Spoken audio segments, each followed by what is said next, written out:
हाय, hello, नमस्कार. मी मनीषा आणखी एका नवीन व्हिडिओमध्ये तुम्हा सर्वांचं मी मनीषा अगदी मनापासून स्वागत करते. तर फ्रेंड्स, आज मी तुम्हाला खूप महत्त्वाची टिप्स आणि काही ट्रिक्स सांगणार आहे. तर तुम्ही व्हिडिओ शेवटपर्यंत बघा, जेणेकरून नवीन शिकणाऱ्यांसाठी हा व्हिडिओ खूप महत्त्वाचा आहे.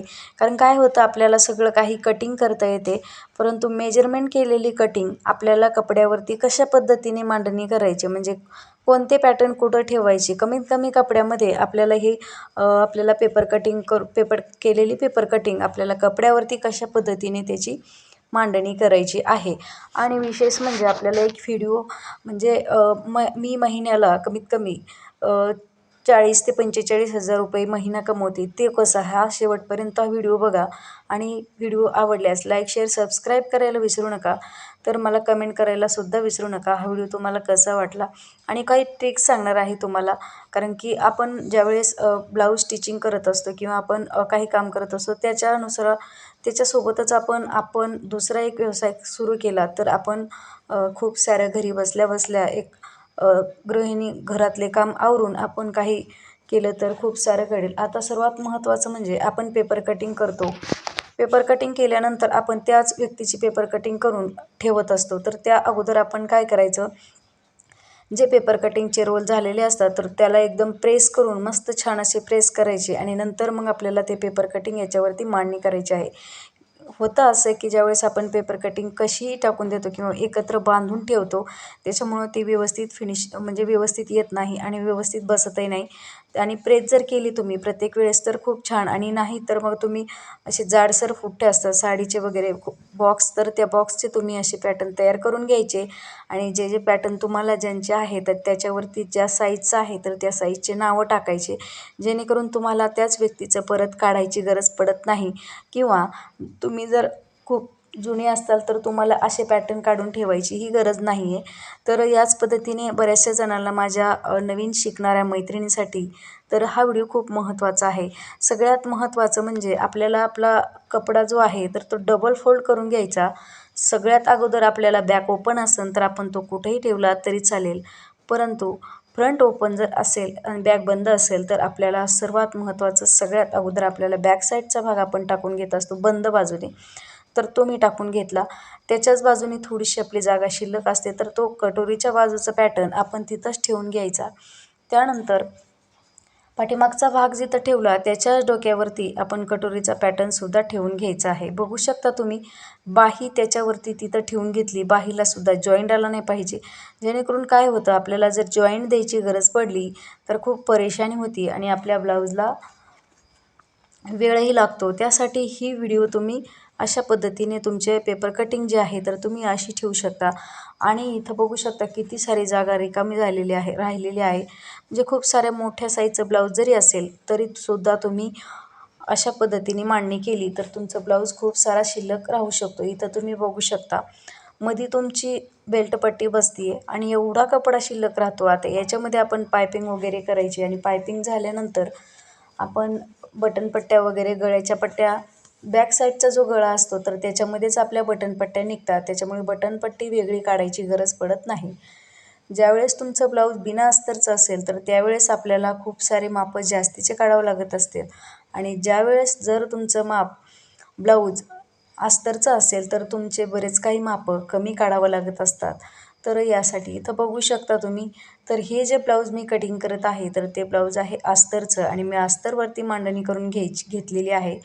आता बऱ्याचशा जणांना, माझ्या मैत्रिणींना नवीन शिकत आहे, त्यांना मांडणी केल्यानंतर अस्तरवरती जो मेन आपला कपडा असतो साडीचा किंवा साडीवरचे ब्लाऊज असतात तर ते साडीवरचे ब्लाऊज जे वरून आपला मेन कपडा असतो तर त्यालाच थोडंसं शिल्लक ठेवून घ्यायचं असतं. आणि हे जे आहे तर एकदम मेजरमेंटनुसार कटिंग करायचं असतं अस्तरवरती. तर हे झालं इथं. आता हा गळा कटिंग करून झाल्यानंतर आपण ज्याची जी बटनपट्टी आपण ठेवत असतो तर याच पद्धतीने ही मी मांडणी करून घेतली. आणि या जे आखून घेतले पॅटर्न, तर अशा पद्धतीने तुम्ही तुमचे पॅटर्न ठेवायचे. जिथं तुमचे ॲडजस्ट होतील तिथं ठेवायचे. कारण काय आहे, ब्लाऊजचे जे पॅटर्न असतात तर ते ॲडजस्ट करावंच लागतात आणि जॉईंट येणार नाही याची, परंतु काही काहींना एवढे ॲडजस्ट करूनसुद्धा जॉईंट येतात तर ते आपल्याला मग ते द्यावंच लागतात, त्याला पर्याय नाही. परंतु शक्यतो होता होईन तेवढं तर पॅटर्न अगोदर सगळे मांडून बघायचे आणि मांडून जर पाहिल्यानंतर ते पॅटर्न व्यवस्थित बसले की मग आपण कटिंग मार्जिन करून घ्यायची. वाटल्यास तुम्ही बाजूला जर पेपर कटिंग ठेवली तरी नंतर मग ठेवून जे आपल्याला मार्जिन करायचे आहे ते पॅटर्न तुम्ही तिथं ठेवून घ्यायचे. याच पद्धतीने इथं तुम्ही बघू शकता म्हणजे रिकामी जागा कुठंच राहिलेली नाही किंवा शिल्लक कपडा आपला वायाला कुठंच जाणार नाही याची काळजी घ्यायची.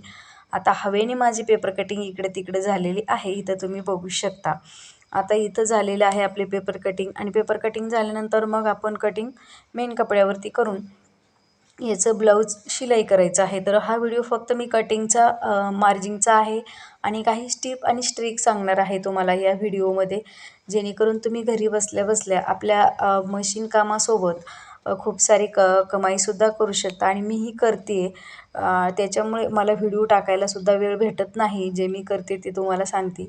आणि इथं बघू शकता तुम्ही कटोरीची जी पॅटर्न आहे तर माझ्याकडून थोडासा तिरका मांडायचा आणखीनसुद्धा. कॉर्नर ज्याचं जे सेंटर असतं कटोरीच्या ब्लाऊजच्या गळ्याच्या साईडचं जे पलीकडून जो टोक असतो तर त्याचा दोन्हीचा सेंटर आपल्या ब्लाऊज याचा आला पाहिजे अशा पद्धतीने ठेवून घ्यायचा. तर तोही मी ठेवलेला आहे. म्हणजे कोपरा, या कोपऱ्याचा सेंटर आणि ब्लाऊजच्या कटोरीचा मधला सेंटर असा सेंटर ठेवून घ्यायचा. तर याच पद्धतीने आता मी ती बेल्ट पट्टीसुद्धा आपण काय करायचं, थोडीशी आहे त्यापेक्षा वाढवून घ्यायची, परंतु मी घेतली नाही. कारण काय होतं आपल्याला कमरेच्या साईडने आपण म्हणजे आपल्याला नवीन शिकत असल्यामुळे कमरेला कमी घ्या, इकडं घ्या, त्याच्यामुळे मी एकदम सरळ शिलाई करून आता माझ्याकडे जे बरेचसे म्हणजे 2-4 जणी शिलाई शिकवण्याकरिता येत आहेत. तर मी तुम्हाला त्यांना म्हणजे कशा पद्धतीने स्टिचिंग करायची त्यांना शिकवते. खूप सोपी पद्धत आहे. अगदी 15 दिवसामध्ये परफेक्ट ब्लाऊज स्टिचिंग करायचं त्या शिकलेल्या आहेत, कमीत कमी वेळेमध्ये. तर इथं तुम्ही बघू शकता. अशाच पद्धतीने मी हे मार्जिंग करून झाल्यानंतर मी याला कटिंग करून घेत आहे. तर माझी कटिंग झालेली मार्जिंग झालेली आहे. मार्जिंग झाल्यानंतर मी कटिंग करते आणि जो आपला मेन पॉईंट म्हणजे मी शिलाई कामासोबत मी काय करते म्हणजे जे की दोन्ही कामं मी सोबत करते आणि मी डबल पैसा कमवते. म्हणजे ब्लाऊज शिवते आणि मी विशेष म्हणजे मी घेत आहे क्लास आणि मी सध्या क्लास घेते 4 मुली म्हणजे 4 जणींचा क्लास घेते. त्याला मला 6.5 प्रति एका जणीचे 6,500 रुपये मी घेते. म्हणजे कमीत कमी मला 25,000 रुपये महिना पडतो आणि 25,000 रुपये महिना ब्लाऊजचा, 25,000 रुपये महिना क्लासचा आणि विशेष म्हणजे आपण जे ब्लाऊज शिवतो तो वेगळे. तर याचे मिळून आपण महिन्याला 50,000 रुपये आरामशीर कमवू शकता. 40,000 रुपये तर तुम्ही आरामशीर कमवू शकता अगदी महिन्याला. आणि क्लास आपले वेळेवर म्हणजे घ्यायचे आणि मी एकदम पूर्ण ठरवून घेतलेलं. क्लासमध्ये आपले 2-4 प्रकारचे ब्लाऊज जे प्रिन्स कट, 4 टक्स, 1 टक्स, आणखीन बोटनेक, कटोरी ब्लाऊज, 4 टक्स ब्लाऊज असे 5-6 प्रकार जे आहेत तर ते आपल्याला मी शिकवते आणि खूप सोपी पद्धत आहे. सगळ्यांना खूप छान अशी लक्षात येतं. तुम्हाला मी व्हिडिओमध्ये नक्कीच दाखवण्याचा प्रयत्न करेन. माझ्या स्टुडंटनी ब्लाऊज शिवलेले खूप सुंदर ब्लाऊज आणि खूप फिनिशिंगसोबत शिवलेले आहेत. तर तुम्ही काय करायचं, आपल्या सुरुवातीला सकाळी म्हणजे आपण काही वेळ आपला स्वतःसाठी ब्लाऊजसाठी द्यायचा आणि त्यानंतर मग आपण पूर्ण वेळ त्यांच्या क्लाससाठी द्यायचा आहे. क्लाससाठी जर त्यांना परफेक्ट शिकवलं आणि मी माझं बाजूला काम त्यांना शिकवता शिकवता आपली ब्लाऊजची जी कटिंग आहे कटिंग करून घ्यायची आणि त्यांचं स्टिचिंग पूर्ण झाल्यानंतर त्यांचा क्लास संपल्यानंतर मग आपण आपले ब्लाऊज शिलाई करायचे आहे. कारण दोन्ही कामं सोबत होत नाहीत. ज्या वेळेस तुम्ही क्लास घेत असताल तर त्यावेळेस तुम्ही ब्लाऊज पूर्ण म्हणजे कटिंग करायची आपण ज्यावेळेस ते आपले स्टुडंट शिकायला येतात त्यावेळेस.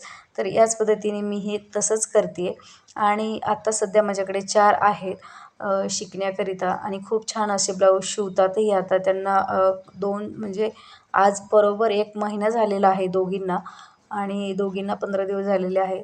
याच पद्धतीने इथं मी अशा पद्धतीने मी महिन्याला क्लासचे आणि ब्लाऊजचे दोन्ही मिळून ₹40,000 रुपये नक्कीच कमवते. तुम्हीसुद्धा याच पद्धतीने कमीत क्लास घ्या आणि क्लास घेतल्यानंतर खूप जास्त वेळ जात नाही, कारण की नियोजन जर लावलं तर तुम्ही दोन्ही कामं सोबत करू शकता. कटिंग करू शकता आणि त्यानंतर तुम्ही ब्लाऊज निवांत शिलाई करू शकता. आणि त्यानंतर आपण काय करायचं, सुरुवातीला बऱ्याच काही दिवस म्हणजे त्यांचं फिनिशिंग वगैरे व्यवस्थित आली की मग आपले जे ब्लाऊज आहेत तेही त्यांच्याकडे जोडण्यासाठी द्यायचे. म्हणजे आपलंही काम पटपट आवरतं आणि त्यांचीही हात असा म्हणजे साफ होऊन जातो शिलाईमध्ये. तर याच पद्धतीने तुमचे कामंही पटकन आवरतील. तुम्हीसुद्धा खूप सारे ब्लाऊज शिलाई करून शिकू शकता. तर कसा वाटला हा माझा व्हिडिओ तुम्ही मला नक्की कमेंट करून सांगा. आणि इथं माझी तुम्हाला सांगता सांगता माझा अस्तरवरती कटिंग झालेली आहे. इथं तुम्ही बघू शकता. हा व्हिडिओ तुम्हाला कसा वाटला नक्की सांगा. आपल्या चॅनेलवरती तुम्ही नवीन असाल तर प्लीज लाईक, शेअर, सबस्क्राईब करायला विसरू नका. कमेंट करायला विसरू नका. लवकरच आपला एक व्हिडिओ खूप छान येणार आहे. तर तोही तुम्हाला कटिंगचा व्हिडिओ खूप सुंदर आहे. मोठ्या साईजचं ब्लाऊज आहे 40 साईजचं. तर तेही तुम्हाला दाखवण्याचा प्रयत्न करणार आहे. इथं आपली संपूर्ण कटिंग झालेली आहे. याच पद्धतीने आपल्या ब्लाऊजचं मेजरमेंट जे काढून घेतलेलं आहे तर अशा पद्धतीने ठेवून घ्यायचं. कारण बऱ्याचदा आपण कटिंग दाखवतो, स्टिचिंग दाखवतो, परंतु मेजरमेंटचे जे आपण पॅटर्न आहे तर ते कशा पद्धतीने ठेवायचे किंवा कमीत कमी कपड्यामध्ये कसं आपण त्याला ॲडजस्ट करायचं, तर हा व्हिडिओ तुम्ही बघा. म्हणजे जेणेकरून तुम्हाला युजफुल असेल आणि खूप फायदेशीर ठरेल. कारण नवीन बिगनरसाठी तर हा व्हिडिओ तुम्हाला नक्कीच फायदेशीर ठरेल. तर इथं तुम्ही बघू शकता आपली झालेली आहे आणि हा इतका कपडा शिल्लक आहे. हे ब्लाऊज 36 साईजचं ब्लाऊज होतं हे. आणि या 36 साईजच्या ब्लाऊजमध्ये शक्यतोवर कपडा शिल्लक राहतोच, परंतु खूप छान असं ब्लाऊज आणि आणखी शिलाई मार्जिन म्हणजे आपलं 40 साईजकडं जातं हे ब्लाऊज. तर त्याच पद्धतीने इथं बघू शकता. इथं झालेले आहे कटिंग आणि इथं झालेले आपले हे. तर हे पेपर कटिंग व्यवस्थित ठेवून घ्यायची. आता चला तर फ्रेंड्स, पुन्हा भेटू अशाच नवनवीन व्हिडिओमध्ये. तोपर्यंत फ्रेंड्स, बाय बाय.